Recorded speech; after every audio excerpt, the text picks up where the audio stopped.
بسم اللہ الرحمن الرحیم قال بل القوا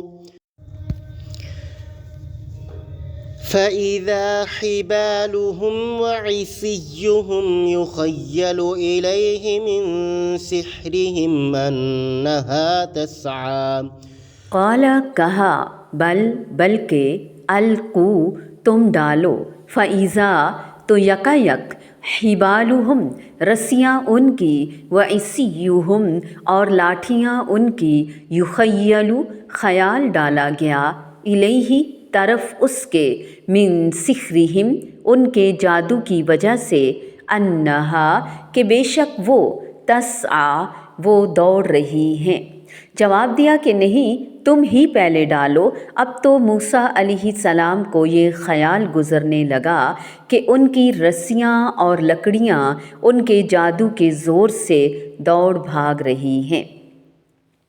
حضرت موسیٰ علیہ السلام نے انہیں پہلے اپنا کرتب دکھانے کے لیے کہا تاکہ ان پر واضح ہو جائے کہ وہ جادوگروں کی اتنی بڑی تعداد سے جو فرعون جمع کر کے لے آیا ہے اور اسی طرح ان کے ساحرانہ کمال اور کرتبوں سے خوف زدہ بالکل بھی نہیں ہیں۔ دوسرا، ان کی ساحرانہ شعبدہ بازیاں جب معجزہ الہی کو دیکھیں گی تو خود ہی انہیں معلوم ہو جائے گا اور بہت اچھا اثر پڑے گا ان پر، اور جادوگر یہ سوچنے پر مجبور ہو جائیں گے کہ یہ جادو نہیں ہے، واقعی اسے اللہ کی تائید حاصل ہے کہ آنے واحد میں اس کی ایک لاٹھی ہمارے سارے کرتبوں کو نگل گئی۔ ہمیں بھی سوچنا چاہیے آج کے دور کے مطابق۔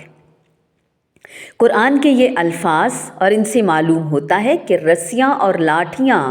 حقیقتاً سانپ نہیں بنی تھیں، بلکہ جادو کے زور سے ایسا محسوس ہوتا تھا کہ جیسے کہ نظر بندی کر دی جاتی ہے سحر سے۔ تاہم اس کا اثر یہ ضرور ہوتا ہے کہ عارضی طور پر اور وقتی طور پر دیکھنے والے کو سچ لگتا ہے یا پھر کسی حد تک دہشت طاری ہو جاتی ہے۔ اچانک کے لفظ سے یہ بھی معلوم ہوتا ہے کہ انہوں نے ایسی زبردست تیاری کر رکھی تھی کہ ان کے لاٹھیوں اور رسیوں کو پھینکنے کے بعد ان کے دوڑنے اور حرکت کرنے میں کوئی تاخیر نہیں ہوئی۔ صف در صف کھڑے ہوئے جادوگروں کی بیک وقت پھینکی ہوئی لاٹھیوں اور رسیوں سے میدان دوڑتے ہوئے سانپوں کی شکل میں بدل گیا۔ اللہ تعالیٰ نے سورۃ الاعراف میں ان لوگوں کی آنکھوں پر جادو کرنے کا بھی ذکر فرمایا اور ان کے جادوگر کو سحر عظیم بھی قرار دیا۔ تو یہ اب اگلی آیات اور یہ سارا اسی منظر کو پیش کر رہی ہیں، جبکہ سورۃ الاعراف کی آیت نمبر 115 سے لے کر 126 تک بھی یہ بات ہم مکمل تفصیل کے ساتھ پڑھ چکے ہیں۔ قال بل القوا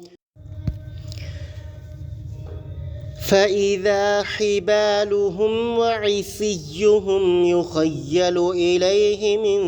سحرهم أنها تسعى